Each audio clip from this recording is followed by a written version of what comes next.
Jack Turner had been delivering pizzas for almost a year. It wasn't a dream job, but it paid the bills. Most nights were predictable. Families, college students, the occasional weird loner who barely opened the door. But one night, he got an order that changed everything. It was late, almost midnight. The order came from the outskirts of town, a place Jack had never delivered to before. The address was simply marked as Raven Hill House. He hesitated but had no real choice. Refusing orders meant deductions from his pay. He grabbed the pizza, got into his car, and set off. The road leading to the house was narrow and winding, cutting through dense forest. His headlights barely pierced the darkness. The deeper he drove, the more isolated he felt. No streetlights, no other cars. Just trees pressing in on both sides. He glanced at the GPS. It flickered, then went black. Great. Now he was relying on memory. Finally, he saw it. The house stood alone at the end of the road, a towering Victorian-style mansion with boarded-up windows. The paint was peeling, the porch sagging.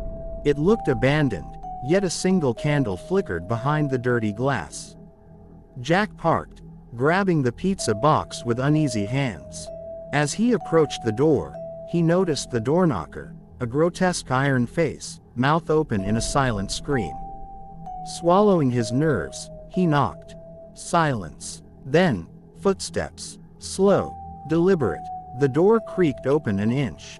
A pale hand, thin and bony, emerged from the darkness, holding out a $20 bill. No words, no face, just the hand. Jack hesitated, but took the bill, swapping it for the pizza. The door slammed shut the moment the box left his grip. Something about the whole interaction made his skin crawl. He hurried back to his car, started the engine, and drove off, glancing in the rearview mirror. That was his first mistake. In the mirror, he saw movement, something pale and long-limbed crawling on all fours across the front yard. It wasn't running. It wasn't walking. It was slithering, almost boneless, its head twitching unnaturally as if searching for something. Jack's breath hitched. His foot slammed on the gas. The road twisted ahead of him, but his eyes kept flicking to the mirror. The thing was in the road now, moving too fast. He couldn't see a face, just a gaping, yawning hole where one should be. It was getting closer. He didn't slow down. His tires screeched around the corners, nearly losing control. He had to get back to town, back to the lights, to people. Finally, after what felt like an eternity, he reached the first street lamp. As soon as the light hit his car, the thing was gone. Like it had never been there. Jack stumbled out of his car, panting. The pizza place was still open, his coworkers laughing inside. Everything was normal, but he knew what he had seen. He unfolded the bill he had been given. The paper was old, brittle. The date, 1932.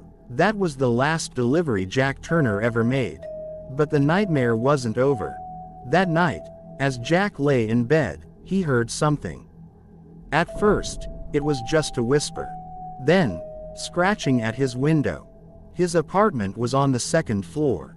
There was no way anyone could be outside. Heart pounding, he forced himself to look. The streetlights cast long shadows, and for a moment, he thought he was imagining things. But then, there, in the reflection of the glass, just behind him, a pale, long-limbed figure stood in his room, watching. Jack turned, and the lights went out. The next day, Jack didn't go to work. He didn't answer his phone. His coworkers assumed he was sick. Days passed, and no one heard from him. His landlord eventually entered his apartment, expecting to find an empty room. But Jack was still there, sitting on his bed, unmoving. His face was frozen in a silent scream, eyes wide, mouth stretched unnaturally. His skin was pale, his limbs stiff as if he'd been dead for days. But the most chilling part, the window was wide open, and on the wall, Scratched into the paint were the words, "It knows your name."